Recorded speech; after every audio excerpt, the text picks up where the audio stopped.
Hello again. Now the main stories in London. A mother of a 46-year-old man with sickle cell disease is campaigning for specialist training in hospitals after her son suffered a fatal overdose.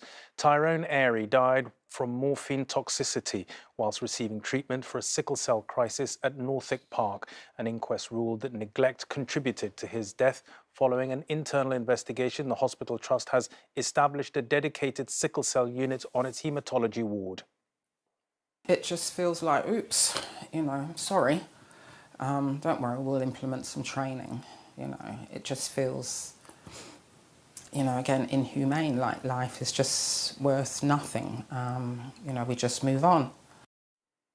Transport for London has unveiled plans for a memorial to remember staff who lost their lives during the pandemic. 98 TfL workers lost their lives to COVID while keeping the capital moving throughout the lockdowns. The memorial will be in Aldgate and is hoped to be open to the public by summer 2022. Croydon Council will meet later for the first time since announcing cuts of up to £34 million. This could include the permanent closure of Purley Pool and Leisure Centre. Locals are expected to join a protest outside the town hall where the meeting will take place this evening. The Imperial War Museum has unveiled a new Holocaust gallery to remember survivors. The permanent exhibition will be alongside one covering the Second World War. They'll feature stories from survivors in the hope of preserving their wartime memories. The new galleries have cost £30.5 million and are 3 times the size of the museum's First World War gallery. We couldn't take anything with us. We had to flee, we had to run. We had no choice but to leave everything behind. And the fact that I managed to save Teddy, and when I look at Teddy, it reminds me of my life, really. And also it helps to explain to both the school children and my own children what I have been through.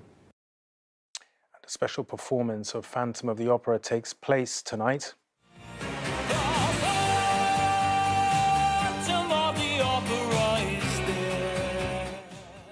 It marks the musical's 35th anniversary. The production stars Lucy St. Louis, the first black woman to play the lead role of Christine. Now let's take a look at the weather with Sally.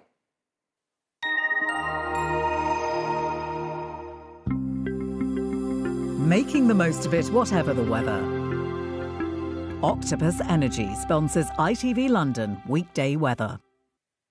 Hello there and a very good afternoon to you. I hope you've had a good start to the week. The weather quite pleasant, a bit of sunshine outside. There is some cloud coming and going, quite making the sunshine a little bit hazy at times. The temperature's 14 to 17 degrees, so about where they should be for the time of year. A bit cooler though than last week. Now this evening that cloud will continue to move through and then eventually clear. With those clearer skies overnight, the temperatures are dropping down, maybe not quite as cool as last night, but there is the outside chance of a bit of grass frost in some of those prone spots and maybe a few patches of mist and fog first thing tomorrow morning, and then fairly similar day, but a bit more cloud tomorrow, a bit more low-level cloud, so not quite as bright, a bit duller, but the temperature's fairly similar and it should stay mostly dry. Have a great day and I'll see you later on. Bye-bye.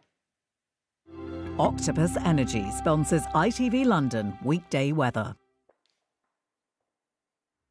That's all from us for now. Ronki will be back at 6 o'clock with all the news from London. Until then, from all of us on the programme, have a great afternoon. Bye-bye.